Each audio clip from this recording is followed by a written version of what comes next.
Hey everybody, welcome back. Today I'm going to be using a Chef IQ pressure cooker to make steamed lobster tails. Are you tired of paying crazy prices for these things in restaurants? Well, they're really cheap and easy to make yourself at home. So you ready? Let's get into this. Okay, this is really simple and the ingredient list is really short. First, you need your lobster tails. Next, we need a little bit of water, some unsalted butter, a little bit of salt, pepper, paprika, and cayenne pepper. You can see that I'm not measuring out these herbs right here. We are really only going to be using about a pinch of each on each one of these tails. You don't want too much on there because you're going to spoil the taste of the lobster tails if you do. What? If you'd like to make this recipe, all the ingredients and measurements are down in the description of the video, along with the calorie count, the protein, the carbs, and the fat. The first thing we have to do is prepare these lobster tails. That could be really daunting because for a lot of people, they end up trying to use a knife to do this. And all you're gonna do if you use a knife is crack the shell, and then you're just gonna make a big mess. The best thing to use for this are your kitchen scissors. So we'll show you slowly on this first one, and then we're gonna time lapse the other ones. Really, this is super easy. All you wanna do is you're gonna take your lobster tail and you're gonna cut it from here all the way down to the middle of this last section down here. Try to get it up near the top as high as you can. Take it slow, it's not a race or anything. And once you reach the end here, then you wanna cut it across here and form sort of a T shape. You don't really have to do this part, but it's gonna make things a lot easier for you, trust me. If you want to cut this all the way down to the tail, you can. Just be careful not to cut too far because you don't want to cut the tail off of this thing either. And try not to stab the meat too much because we want to keep that as nice as possible. So you can see that this is cut right across here and it comes all the way up like this. We'll go ahead and do that for each one of these.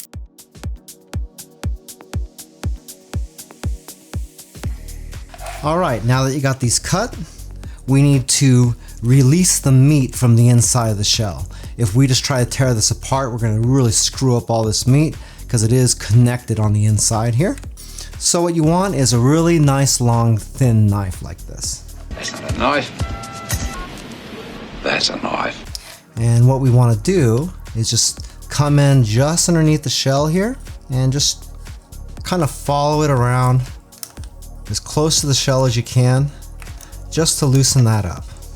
Okay, we'll do it the other way. If you don't get it all, don't worry about it. Try to follow that all the way along. In fact, you can see through this here. It really does separate pretty easily. And once you've done that, it should be pretty easy to pull this out. So we're gonna separate this shell just a little bit. Remember, we don't wanna just completely obliterate this thing because we want it to stay looking nice. This shell was already cracked a little bit to begin with, so this first one's gonna be a little messy looking, but we're gonna make do. Use a couple of your fingers here and try to cup that meat out because you don't wanna tear it all up or anything. And just kind of work it out of the shell, all the way down to the base. See, just like that. And then, just gonna roll that meat right on top of the shell like that. So you see that, there's really nothing in there. It's all sitting here on top. So now all you have to do is do that to all of these. Just be really careful not to cut yourself.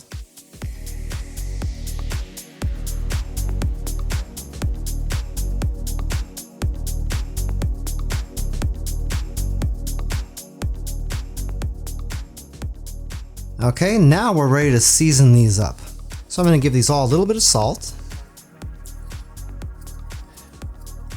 Remember, you don't wanna do too much. You wanna give it a little bit of flavor, but you don't wanna mask the flavor of the lobster. A little bit of pepper.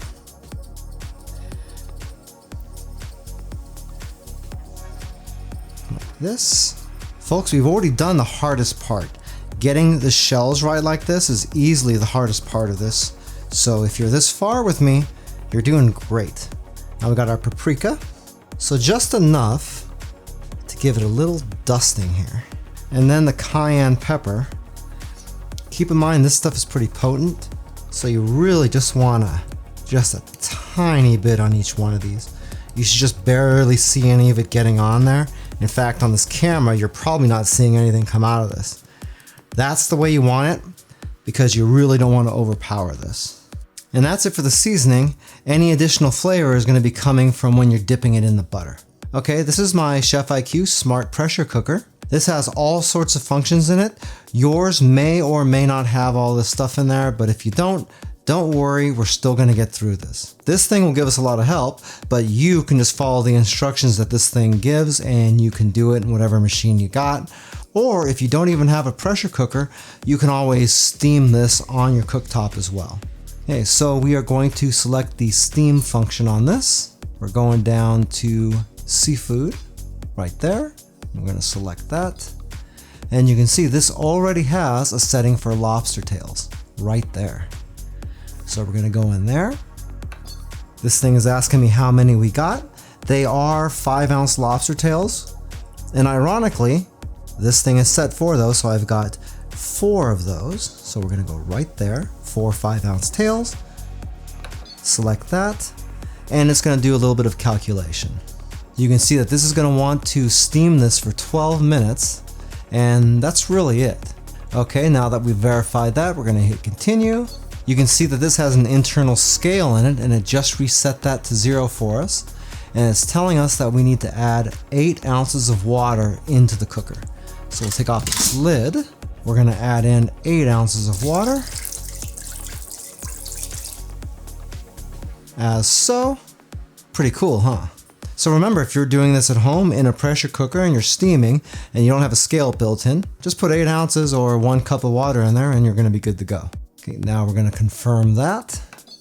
We're gonna put in our lobster tails and then put on the lid. So we already have the rack in there. We'll just go ahead and set our lobster tails in here. It's gonna be a tight squeeze, but I think we're gonna make do. Just like, whoa. Don't want that all cockeyed, do we? Look good? Now we're gonna put on the lid. We're gonna lock it in. And we wanna make sure that the pressure valve is sent to vent. We don't want it off a vent, otherwise we're gonna build up pressure in here, and that's not what we wanna do on this thing. Now we're back here again, and it's telling us to set the regulator to vent, to put the rack in the basket. So it's telling us to do all the stuff we just did. Pretty easy stuff. So the only thing left to do now is to start her up. Now, all we gotta do is wait. Hey, by the way, if this is your first time here and you wanna learn some cool new recipes, get some great cooking tips and tricks and all sorts of other kitchen related things, then start now by subscribing to the channel and clicking the notification bell so you never miss a thing. Okay, now that those are done, we can check these out and see how they look. Woo, those look good. And it looks like Moo over there thinks that she's getting lobster. And I can tell you right now, she's definitely not. Aw. Okay, let's get the butter ready. Well, this will be interesting. I've never used this microwave. Let's see what we get. So we'll put our butter in there. We're only gonna wanna cook this for, I don't know, not even 20 seconds. Okay. Looks like 30 seconds. Hey, Joe's Phenomenal now has channel memberships. For most people, you can see a join button down below the video window that you can click and see what type of perks I'm offering. If you're using an iOS device, you might not be able to see it, and if that's the case, I do have a link down in the description of the video as well. Oh man, lobster tails are so freaking good. In fact, they're so good that you'd swear they're super complicated to make. But after watching this video, you can see exactly how easy they really are. Hopefully this will give you the confidence to make them at home and save a whole bunch of money. If you'd like a little bit more information about the Chef IQ pressure cooker that I used in this video, I do have an Amazon affiliate link to it down in the description. If you buy anything through those links, I do make a small commission, but it doesn't change the price that you pay, 1 cent. If you like this video, I bet you'll love this video right here, where I showed you how to use the same Chef IQ pressure cooker to make some really great truffle mushroom macaroni and cheese. That's a keeper, and you can dice up the lobster tail we just made and throw it in there, and then you got some really great lobster mac. Well, that's it for now. I hope to see you back again here really soon, and until that time, I'm Joe, and I hope you have a phenomenal day. Take it easy.